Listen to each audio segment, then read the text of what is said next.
Anchor کو بھی پیسے دیتے ہیں، اپنے ملازمین کو بھی پیسے دیتے ہیں، آپ سے کچھ وصول کرتے ہیں، ناظرین سے کچھ وصول کرتے ہیں، بظاہر نہیں کرتے لیکن انڈائریکٹلی کرتے ہیں۔ جن پروڈکٹس کے اشتہار آ رہے ہوتے ہیں وہ سرمایہ دار ان کو پے کر رہا ہوتا ہے۔ اب معاہدہ کیا ہے؟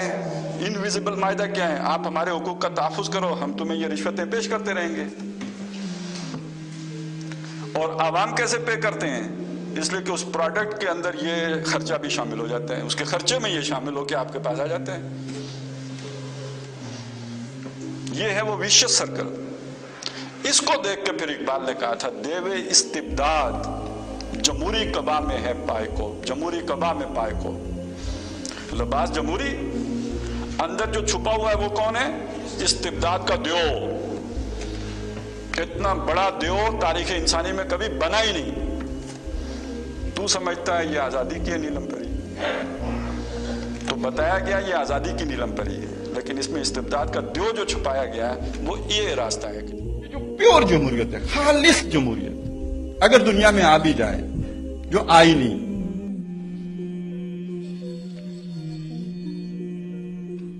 پھر بھی وہ انسانوں کے مسائل کا حل نہیں ہے۔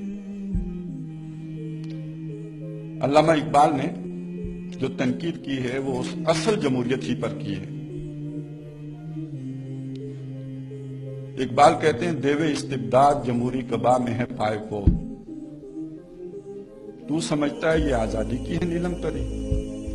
تمہیں سپنا تو دکھایا آزادی کا، جیسے ہمیں روٹی کپڑے مکان کا دکھایا تھا، لیکن اس جمہوریت کے نتیجے میں آزادی بھی آتی ہے۔ کہتے ہیں یہ استبداد کا دیو ہے، بادشاہ کم ظالم تھا، یہ بڑے ظالم ہیں۔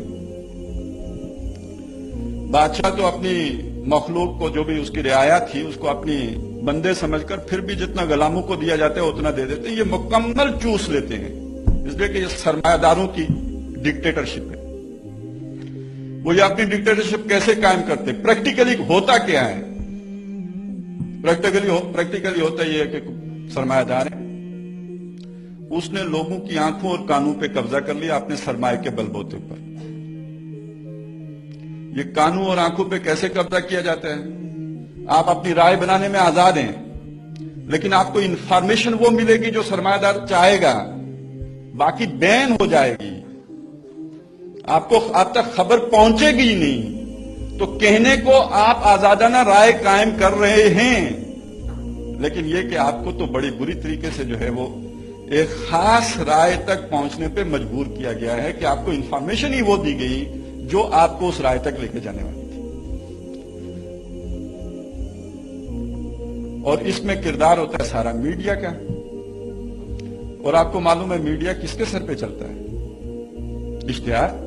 اشتہار کون دیتا ہے؟ سرمایہ دار۔ چنانچہ پھر جو اقبال نے جو شدید تنقید کی ہے، سب سے پہلے اسے منسوب کیا کہ یہ شیطانی نظام ہے۔ چنانچہ اقبال کہتے ہیں کہ شیطان کہہ رہا ہے اپنے ایلچیوں کو، ایک مجلس شورا ہے شیطان کی، اور ایلچی آ کے کہتے ہیں یار انسان جو ہے یہ بغاوت پہ آمادہ ہو گیا، ہم نے وہ جو بادشاہی نظام بنایا تھا اس بادشاہی نظام کے خلاف انسان نے بغاوت کر دی ہے، بڑا مسئلہ پیدا ہو گیا۔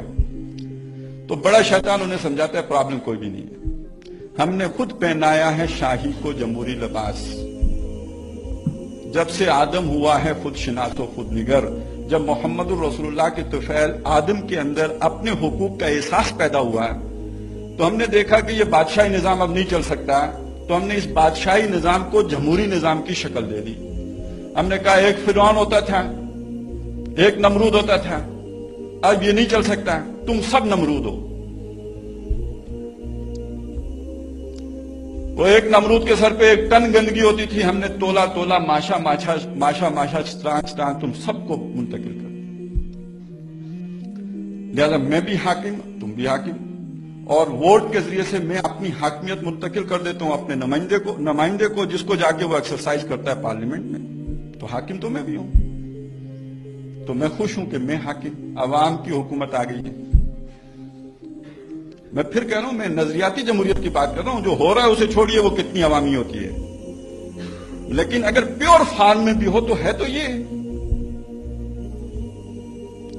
اور پھر جو عملی تنقید کی ہے اقبال نے، ذرا اس پر توجہ دیجیے گا ضرور.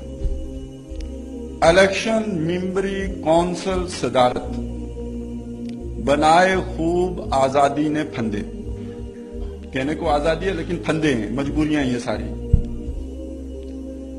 میاں نجار بھی چھیلے گئے ساتھ، نیائے تیز ہیں یورپ کے رندے. اور مشورہ دیا کہ اٹھا کے پھینک دو باہر گلی میں، نئی تہذیب کے انڈے ہیں گندے.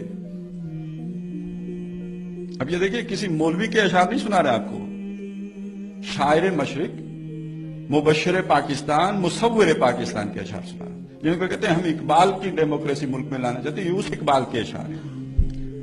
اور آخری بات اقبالی کی، پھر کل ہی گزرا ہے نا یوم پیدائش اقبال ہم نے منایا ہے، چلیں اس انداز میں بھی منا کے دیکھ لیتے ہیں.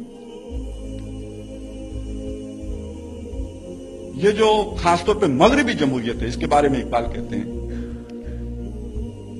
کہ اس مغربی جمہوریت کا چہرہ تو بڑا روشن ہے. کیا تو نے دیکھا نہیں مغرب کا جمہوری نظام؟ چہرہ روشن، اندرون چنگیز سے تاریک تر. یعنی وہ فرعون اتنا برا نہیں ہوتا تھا، چنگیز اتنا برا نہیں ہوتا تھا جب تک یہ مغربی نظام جو ہے جمہوریت کا یہ برا ہے. یہ پھر ساری باتیں اقبال کی میں نے آپ کے سامنے رکھی. اور ہمارے لیے تو خیر جو کچھ جمہوریت ہم نے بھگتی ہے، یہ بات صحیح ہے کہ ہمارے ہاں کوئی نظام آ ہی نہیں سکا.